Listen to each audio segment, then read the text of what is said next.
All right, good afternoon, everyone. Welcome back to another Toolbox Tuesday. This call is going to be taking a deeper dive into onboarding, hence onboarding 2.0. I think there was some more things that Chris wanted to show and then answer some questions that he had gotten since the last onboarding call. So Chris, whenever you're ready.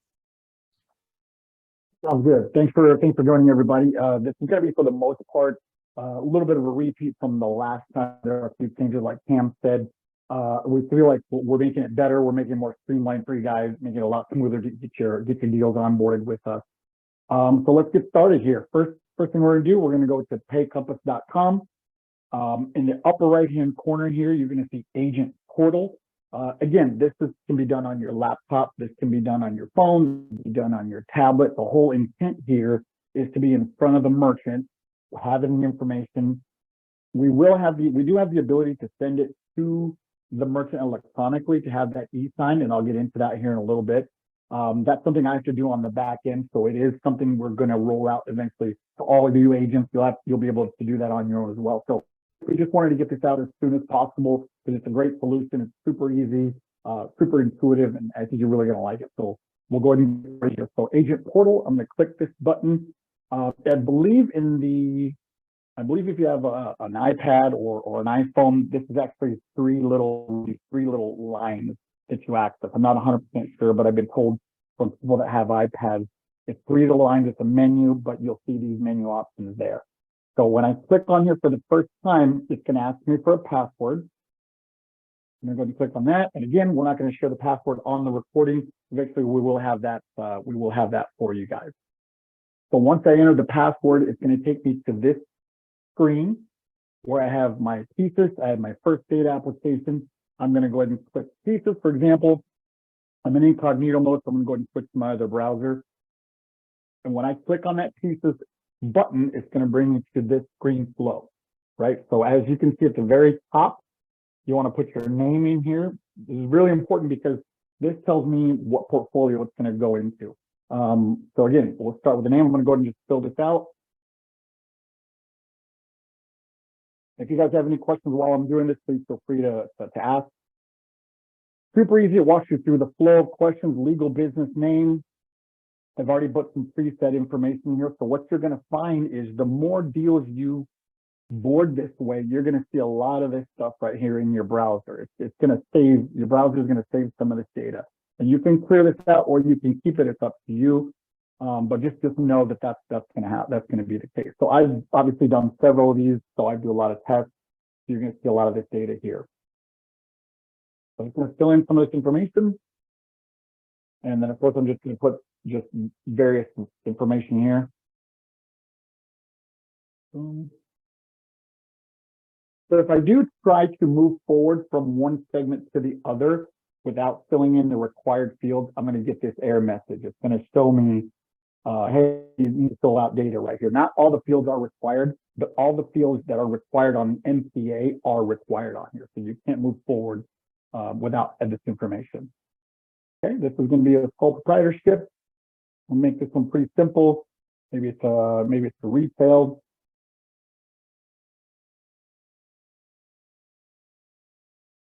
My address in here. This is going to be. Okay, so down here, I understand if there's a different mailing address for the business. Obviously, if it's the same, you just check this box. If it's different, then you can put the other address in here as well. In this case, I'm going to make it the same.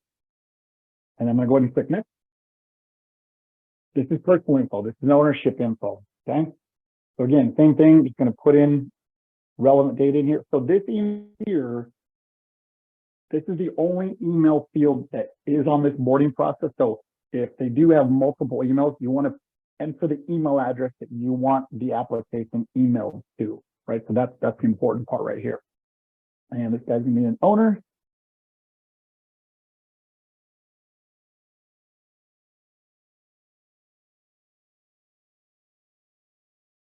My city info. I'm just putting in data in here. And he's 100% owner. Okay. So simple, easy, segmented. Here's my processing info at the very top. I'm going to put in my volume. average account, sorry, my average ticket transaction. So going into the sales method, here's our options. One thing I definitely wanted to stop here, and we're getting a lot of applications that are Moto. And as you know, if you're submitting an application for Moto or Ecom, section 11B of the NPA has to be filled out. We're getting some applications that go into pending.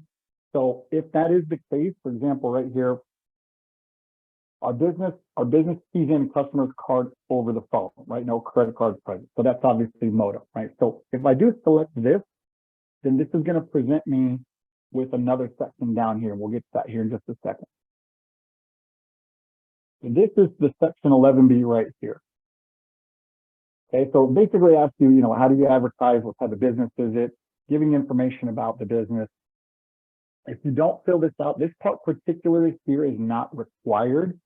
So if you don't fill this out and we submit the application, just know that they are going to ask this to be filled out. So I definitely encourage you guys to fill this out in the beginning. Save yourself some time, save yourself some frustration from having to go back and get that information, right? So let's say he has no social media, word of mouth. And if you guys don't know what some of this stuff is, I can definitely help you with it as well, right? This one right here, list the names and addresses of vendors. This one is not particularly that important because obviously there's tons of names and addresses you're going to put in. So don't worry about too much this one, but definitely the last two, who performs product, service, fulfillment. If it's self-fulfillment, meaning the owner does the stuff, it's the warehouse, they ship it out. Self-fulfillment is good here, but the main one you really want to go into detail is the bottom one here. Please describe how a sale takes place from beginning to order until completion of fulfillment. This is the descriptor right here. This is really the main thing they're going to be asking for. Okay. So again, these are not required. I can move forward without them, but if it is required by priority, we're going to have to come back and get this information. I think I did. Hope it is required.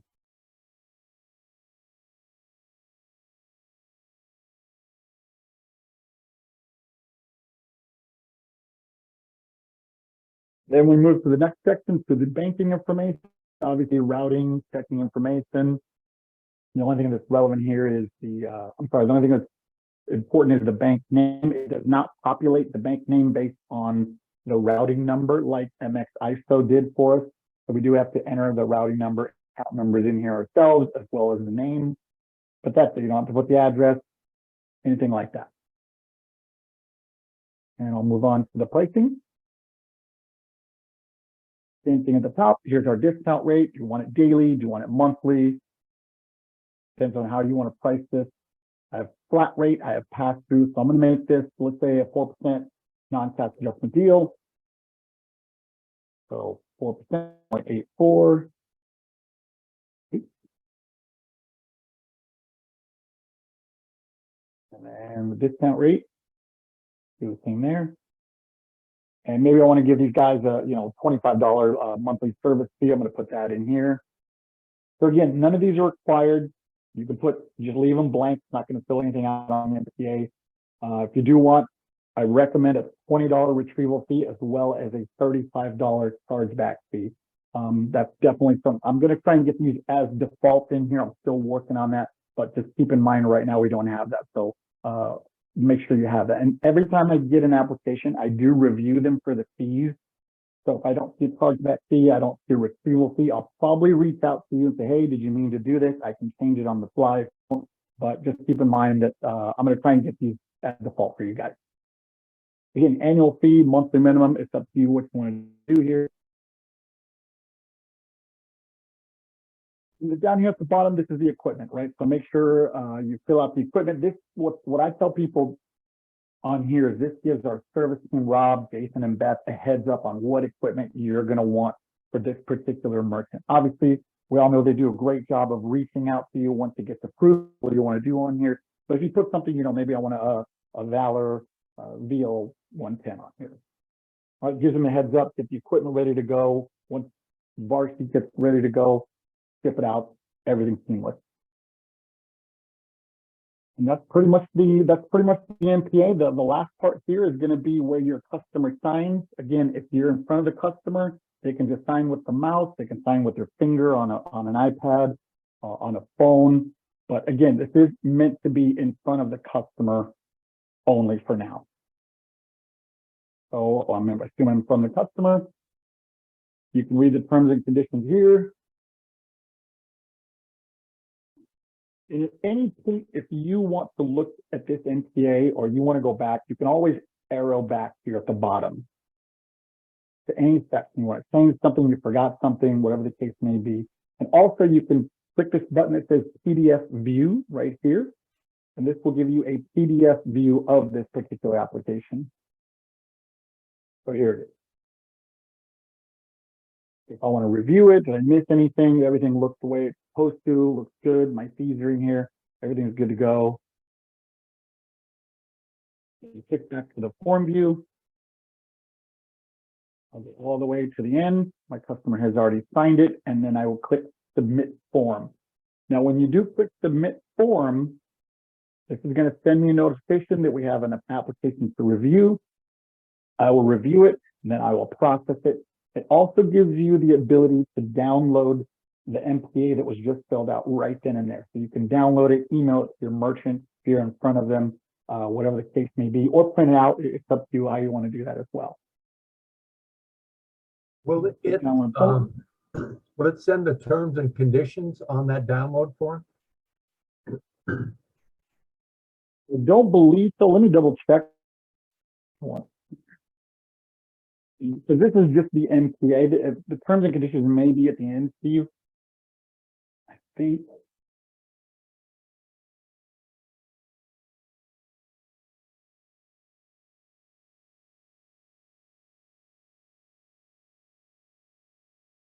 I think it's well about MPA, but I can see about getting that downloaded as well for you, Steve.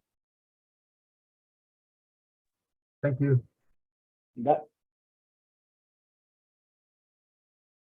That's pretty much it, guys. It's super easy, super intuitive. Once I get the application, I submit it to priority, goes to our process, and goes with MX ISO and the other websites. Gets submitted and priority gets notified. Hey, Chris, we can download this. So we're going to download it to our tablet, and then we send it to the merchant that way? No, you can't download it until after you submit it. So going back to my earlier point, if it's something that you need emailed to the merchant to be e-signed, what you have to do for now, you will have the ability to send that on your own. You need to contact me because whatever the email address you entered into the MPA, I can electronically send it to be e-signed based on that email address on my end. That's not something you can do here. I have to do that for you guys, but that's just a matter of, hey, Chris, I just filled one out. Can you take a look at me? Can you take a look at it and email it to the merchant? I do that on my end, and then I get notified when the merchant e-signs the MPA. But to answer your question, Steve, you cannot download the MPA without it being authorized. No, but once he authorizes it and it's sent off successfully, then can we download the application and then send it to the merchant? You cannot. Oh no, I'm sorry. Yes, I apologize. That's what I was showing you right here. You just click the download form button. This is after it's sent off. If it's something that I have to send to the merchant, I can give you a copy of that once they send it. Once they sign it, and I get notified that they've signed it, I can then download the MPA, send it to you, and then you can forward it to the merchant if you want. Or you just send me the email address and just say, hey, do you mind, sending the merchant to sign MPA? And I'd be glad to do it. Okay, thank you. Yep. One of the things I did want to touch on was making sure that you have the correct browser. For some reason, Chrome is the best browser for this process. For some reason, if you use other browsers, some of the functionality doesn't work. I definitely recommend you use Chrome regardless of the device you're on. It seems to work a lot better. If you don't have, definitely recommend you download it as well. One thing to keep in mind when you guys are filling this out, I'm going to go to the form 3. Well, let's say you get to a point where you can't move forward, right? Because you don't have the information, whatever the case may be. The system does save the data for you. It will save it in your browser, right? So if you get all the way to the very end and you don't submit it, meaning you don't have the merchant sign it, you can still access that data in those fields when you go back in here. So obviously mine's cleared out because I did submit it, but that information will still be in here. You can still go back in here. So it automatically saves it on the back end. Now, if you clear your cache and your cookies from your browser, that data is gone, but I do have access to that MCA, that incomplete MCA on my end, and I'd be glad to help you with that. So if you're visiting multiple merchants in one day, say, hey, Chris, I didn't fill that first one out. Can you retrieve that? I can definitely do that for you guys. So again, that's just something that with this iteration, there's a lot of kind of back end things that I have to do. But sooner or later, you will have the ability to go back and look at that data yourself. We haven't figured out how that's what application you're definitely going to be able to do that.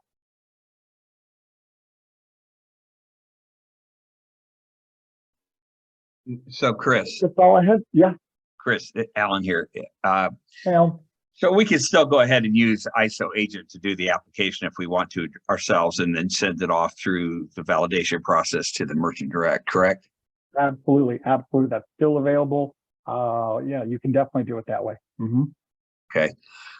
And with this setup as it currently is, I went in the other day to try to use it, and of course I didn't have all the information. I didn't have all the personal information, but I wanted to get as much of this filled out before I got in front of the merchant as I could. And you can't progress if you don't have, you can't go from the first page to the second page unless you have everything. Is that correct? That's because it's intended to be used when you're in front of that merchant. Okay. Eventually you will have the ability to kind of pre-fill this out. We do have that ability. We just haven't turned it on yet. We're still kind of figuring out how we're going to work that into the website, into the PayCommerce website process, because that requires a login, right? So it's going to require some kind of login, but we're all working on getting that out to you guys as soon as possible. But for now, again, this is only intended to be in front of the merchant when you have all the information ready to go. But if you do have to go back to it, typically it'll save you at your last saving point. So if this section number 1, this is as far as I got because I don't have anything else, this data should still be there when I go back to it. Unless I clear my cache and I clear my cookies in my browser, then that data will be gone.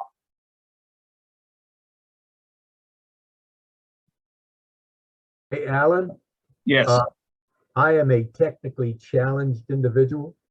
When it comes to this stuff, I can pull a motor out, rebuild it, put it back in a car, no problem. But with this shit, this is the easiest application to do in front of a customer. It takes 4 minutes, 5 minutes, and then you're done. So it really, really, really is good. Yeah, that's just when you're in front of the merchant. Sometimes I'm not going to be. I still do a bunch of business back in Iowa where I do it over the phone. Okay.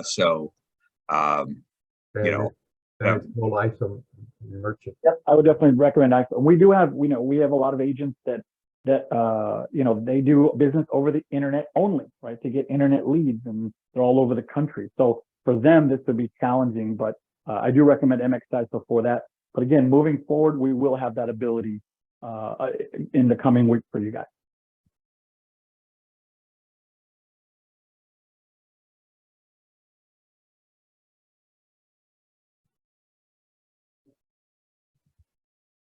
Any other questions? Anything? Any guys already? What do you feel your experience is besides not being able to save it? Anybody have any suggestions, recommendations that we can definitely take back?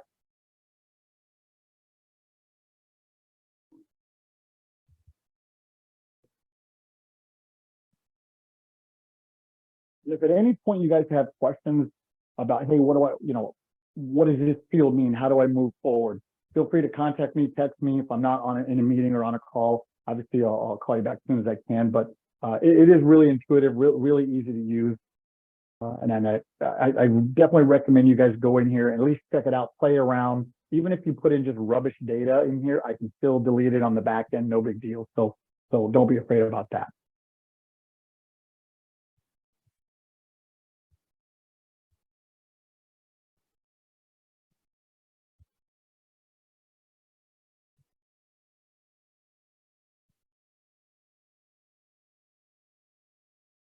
Awesome. Tim, I don't know if we have any more questions. I don't see any chat. Okay. All right. If you do have questions, you know how to reach out to Chris. But we will go ahead and conclude the call for today. Thanks, everyone.